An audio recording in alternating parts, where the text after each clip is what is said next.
Podemos empezar la clase entonces, ¿les parece bien? Sí, profe. Bien, entonces, estábamos hablando, ¿de qué estábamos hablando? Por favor, recuérdenme. Lo del sismo. Sí, nos pidió que le recordáramos. Perfecto, estábamos hablando del fenómeno físico, de lo que es un sismo, para explicar un poquito cómo existen medios discontinuos en el cual, pues, la única manera de poder establecer el efecto que provocan es medir el fenómeno, ya que las variantes que actúan son tan grandes que no podemos meterlas en ecuaciones constitutivas. En eso nos quedamos, ¿verdad? Estábamos hablando del sismo. Sí, profe. Ok, bueno, entonces vamos a hablar un poquito más del sismo para que entendamos el fenómeno, ¿sí? Y ya después entonces volvemos a lo que es, jóvenes, cómo caracterizar un macizo rocoso. Entonces, estábamos hablando, jóvenes, que el fenómeno físico que llamamos sismo simplemente es la manera en que se propaga la energía a través del medio geológico y cómo en su propagación esa energía se va disipando de manera lineal o de manera abrupta, y que eso hace, jóvenes, que por la manera en que esa energía se mueve a través del medio, pues me genere problemas de cómo poder cuantificarla. Bueno, les había dicho que el problema de un sismo realmente no es en dónde se genera. El problema de un sismo es la respuesta que tiene la materia en el sitio donde yo me encuentro. De tal forma, jóvenes, que, por ejemplo, el riesgo sísmico que nosotros tenemos dentro de la Ciudad de México, pues tiene que ver con la respuesta de los materiales que constituyen su basamento y de la manera en que estos responden ante la cantidad de movimiento que se propaga como consecuencia de un evento generado.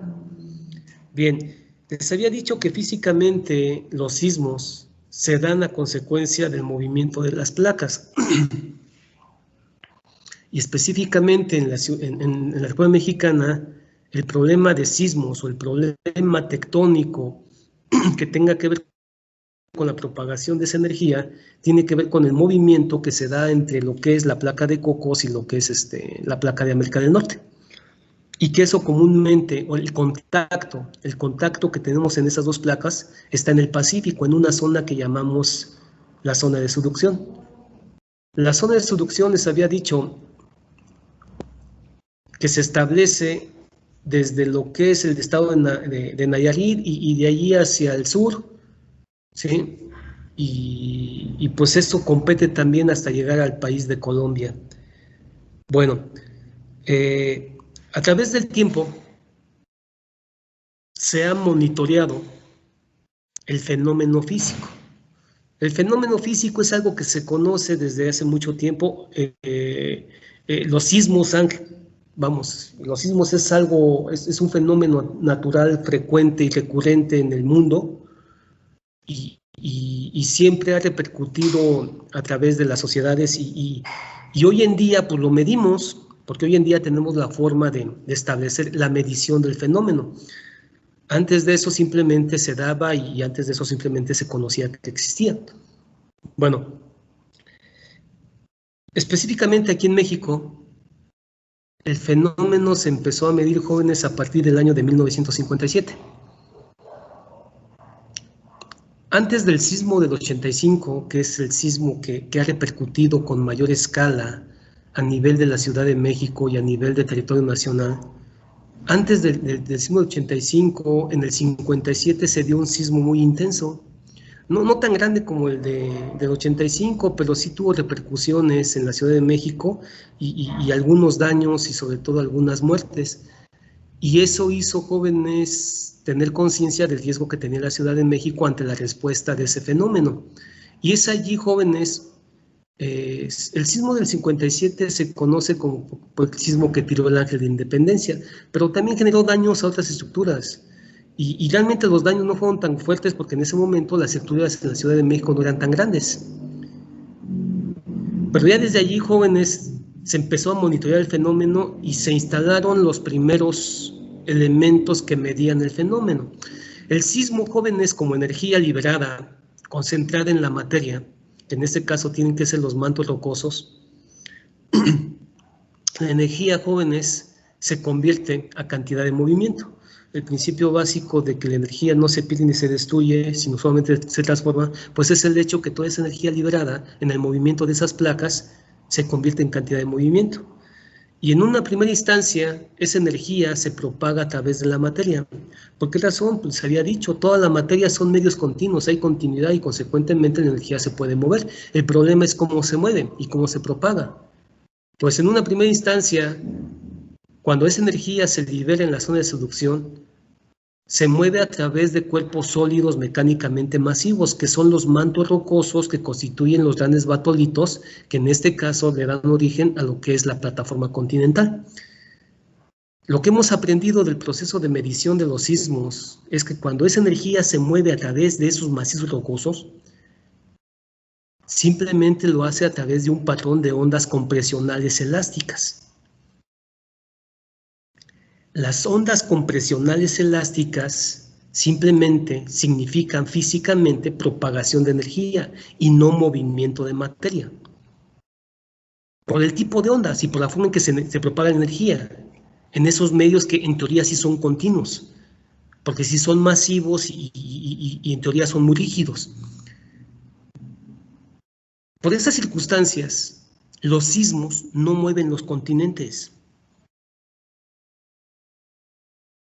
Es decir, por la forma en que la energía se convierte en cantidad de movimiento y esa cantidad de movimiento se convierte en ondas elásticas compresionales, pues solamente eso significa proyección y propagación de energía, no desplazamiento de materia. Bueno, cuando esa energía viaja desde el punto en que se originó el sismo y se mueve a través de esas plataformas, pues lo hace a través de un patrón de ondas elásticas que hemos llamado ondas de cuerpo. A las ondas de cuerpo las medimos como cantidad de movimiento bajo un parámetro que llamamos velocidad de onda, primaria o secundaria. Y es así como llega esa energía y así viaja a través comúnmente de los mantos rocosos de esos grandes batolitos. Pero tarde o temprano esa energía tiene que pasar por medio y llegar a la superficie. O sea, tarde o temprano esa energía tiene que llegar a nivel de superficie. Cuando esa energía se mueve y tiende a llegar a nivel de superficie, pues es obvio que ya a nivel de superficie la roca ya manifiesta condiciones de rigidez diferente. Y en ese momento también la roca manifiesta condiciones de fisuramiento, ya no es un manto totalmente sólido y masivo, ya manifestamos que ciertos grados de discontinuidad dentro de la misma roca. Pero lo más importante es que la parte superior de la roca ya no es roca, ya es un suelo, o más bien ya a nivel superficial, la roca está tan alterada que sus condiciones elásticas de rigidez ya no la hacen ser un medio totalmente continuo, y es obvio, cuando ya la roca a nivel de superficie ya se convierte en suelo, pues ya las condiciones de rigidez y las condiciones de mitigación, de atenuación de las ondas son totalmente diferentes. Es por eso que les repito, no me interesa el sismo donde se origina, me interesa cuánta de esa energía llegó al sitio donde yo estoy y qué repercusión tuvo de acuerdo a las condiciones preexistentes naturales que tiene ese sitio. A esa condición la llamamos respuesta dinámica. Y nosotros diseñamos con la respuesta dinámica, es decir, no diseñamos con un sismo de 8 grados en la escala de Richter generada en las costas de Guerrero, en las costas de Oaxaca, ¿no es cierto? Nosotros diseñamos con la respuesta medida en el sitio donde pretendemos determinar el riesgo sísmico. Y eso es algo que se ha medido. De tal forma que, les repito, a partir del año de 1957 se empezaron a instalar los primeros medidores de cantidad de movimiento. ¿Por qué razón? Porque el sismo como tal, como energía concentrada en la materia, se visualiza como cantidad de movimiento. En una primera instancia, ya les dije, esa cantidad de movimiento es un patrón de ondas elásticas que viajan simplemente como propagación de energía a través de velocidades primarias compresionales o secundarias tensionales. Cuando esa energía llega a nivel de superficie, la propagación cambia. Porque al final de cuentas, el movimiento de energía tiene que ver con las condiciones naturales que tiene el medio en el cual se propaga. Y si esas condiciones cambian, ¿cambian en cuanto a qué? Pues cambian en cuanto a conductibilidad, cambian en cuanto a rigidez del medio, cambian en cuanto a densidad de la materia, cambian en cuanto a espacios vacíos en la materia. Cuando eso cambia, entonces la energía no solamente se atenúa, sino que sufre un cambio en la propagación de la misma. Y lo que hemos aprendido de la medición de cómo se propaga la energía de un sismo a nivel superficial es que las ondas elásticas compresionales se transforman a ondas armónicas de cortante. ¿Qué son las ondas armónicas de cortante? A esas ondas armónicas de cortante ustedes en geología las llamaron ondas de tipo S o ondas de tipo Rayleigh.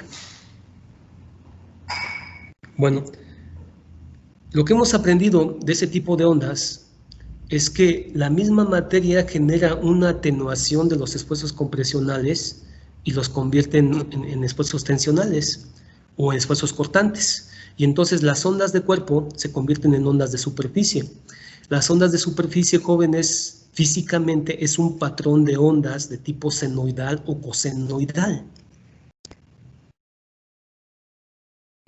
Eso lo aprendimos midiendo las ondas, les repito, todo eso que estoy diciendo es algo que medimos. Y entonces la onda compresional se convierte en un patrón de ondas de tipo armónica, de tipo senoidal o cosenoidal. Las ondas senoidales físicamente son esfuerzos de compresión.